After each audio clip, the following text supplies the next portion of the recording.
నిన్న ఈయన ఎవరు వీళ్ళు ఈ సురేష్ బాబు అండ్ హీరో వెంకటేష్ ఇద్దరు ఉన్నారు కదా. దాదాపుగా 2024 నుంచి కేసు నడుస్తున్నది.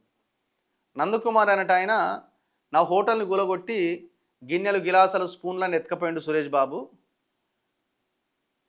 ఆ భూమి ఎవరిది అంటే సురేష్ బాబు అండ్ వెంకటేష్ రానా వీళ్ళదే. కాకపోతే ఈయన లీజుకి తీసుకున్నాడు. లీజుకి తీసుకున్న తర్వాత ఆ భూమి నేను అమ్ముతా ఎవరికన్నా, మరి ఏంది కథ అని నందకుమార్కి సురేష్ బాబు వెంకటేష్ చెప్తే, లేదు లేదు నేనే కొనుగోలు చేస్తా, నాకే ఇవ్వండి అంటే, సరే ఎంత అంటే కొన్ని డిస్కషన్స్ తర్వాత దాని రేట్ పెంచుకుంటూ ఒక దాని దగ్గర వీళ్ళు అగ్రిమెంట్ చేసుకున్నారు. ఏది ఆ ఏడుందా తెలుసు కదా మీకు, సివిఆర్ న్యూస్ ఉంది కదా, మోహన్ బాబు ఇల్లు ఉంది కదా, దాని పక్కనే ఉంటుంది. అగ్రిమెంట్ చేసుకున్న తర్వాత అగ్రిమెంట్ చేసుకున్న ప్రకారం ఈయన కొన్ని 3 కోట్లు 4 కోట్ల రూపాయలు ఆ సురేష్ బాబుకి చెక్ రూపంలో ఇచ్చేసిండు. అది ఎవిడెన్స్ కూడా ఉన్నది, అగ్రిమెంట్ ఉన్నది. ఏం చేయాలి ఎవడైనా, ఒకవేళ నువ్వు కనుక ఆ ప్రాపర్టీ ఆయనకు అమ్మకపోతే ఆ గైడ్లైన్స్ ప్రకారంగా అగ్రిమెంట్లో ఉన్న దాని ప్రకారంగా ఏం రాస్తాం మనం, తీసుకున్న డబ్బుకి మళ్ళీ డబ్బులు ఇచ్చో ఇంకోటి ఇచ్చో అగ్రిమెంట్ క్యాన్సిల్, అట్లా క్యాన్సిల్ చేసుకోవాలి. లేకపోతే రిక్వెస్ట్ చేసి బతిలాడో క్యాన్సిల్ చేసుకోవాలి.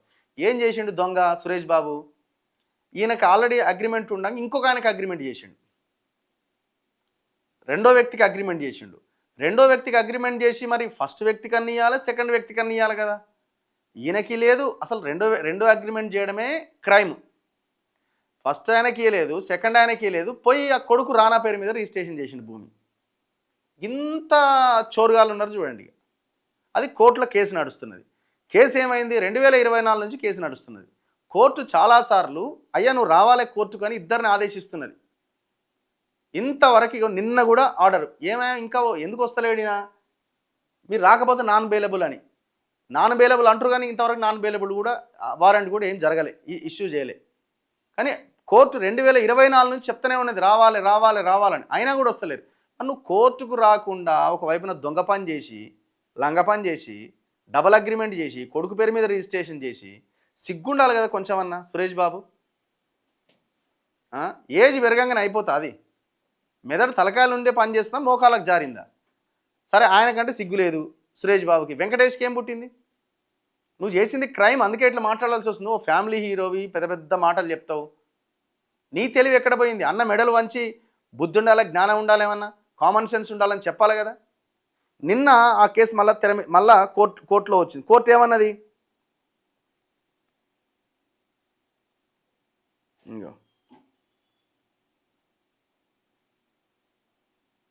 అయ్యో మరోసారి దగ్గుబాటి బ్రదర్స్కు నాంపల్లి కోర్టులో చుక్కెదురు. డెక్కన్ కిచెన్ కూల్చివేత కేసులో ఇవాళ కోర్టు ముందు హాజరు కావాలని గతంలో ఆదేశించింది. నిన్న 12 తారీఖు. ఎన్నిసార్లు కోర్టు ఆర్డర్స్ని ధిక్కరిస్తారని ఆగ్రహించిన న్యాయస్థానం. సెలబ్రిటీలకైతే ఒక న్యాయం, సామాన్యులకైతే ఒక న్యాయం అని వ్యాఖ్యానించిన కోర్టు చట్టం అధిగమించి ఎన్నిసార్లు తప్పించుకు తిరుగుతారని సీరియస్ అయిందట. 22/2026 మళ్ళా 7 రోజులకు మళ్ళా కోర్టు ముందు వ్యక్తిగతంగా హాజరు కావాలని ఆదేశాలు. లేని పక్షంలో నాన్ బెయిలబుల్ వారెంట్ జారీ చేస్తామని అన్నట్టు వార్తలు వస్తున్నాయి. ఎప్పటి నుంచి నడుస్తుంది కేసు, నాంపల్లి 17th కోర్టు దాదాపుగా సెవరల్ టైమ్స్, లాస్ట్ ఇయర్లో అయితే మార్చి, మే, జూన్, ఆగస్టు, సెప్టెంబరు, ఇప్పుడు నిన్న మళ్ళీ 20వ తారీఖు మేము కోర్టుకు పోతాం, హైకోర్టుకి క్వాష్ చేసుకున్నాం, అదైంది ఇదైంది రకరకాలుగా చెప్పే ప్రయత్నం చేసి తప్పించుకుంటున్నాడు. దొంగ పని చేసి ఆయనతోనే మాట్లాడుకోవాలా, ఏదో బతిలాడ కాలు మొక్కి ఏదో ఒకటి చేసుకోవాలి లోపట. అది శాత కాదు, నీకు ఇగో అడ్డం వస్తున్నది. కామన్ సెన్స్ ఉండాలి కొంచెం అన్న. తప్పు చేసినావు, దొరికిపోయినావు దొంగ. ఏ రోజుకైనా నువ్వు కోర్టు ముందుకు రావాల్సిందే కదా. గతంలో కేటీఆర్ కాపాడిని, ఇప్పుడు రేవంత్ రెడ్డి కాపాడుతాను, అందుకే రేవంత్ రెడ్డిని కలిసామని అనుకుంటున్నారేమో. సో ఇట్లాంటి దుర్మార్గులు ఉంటారు.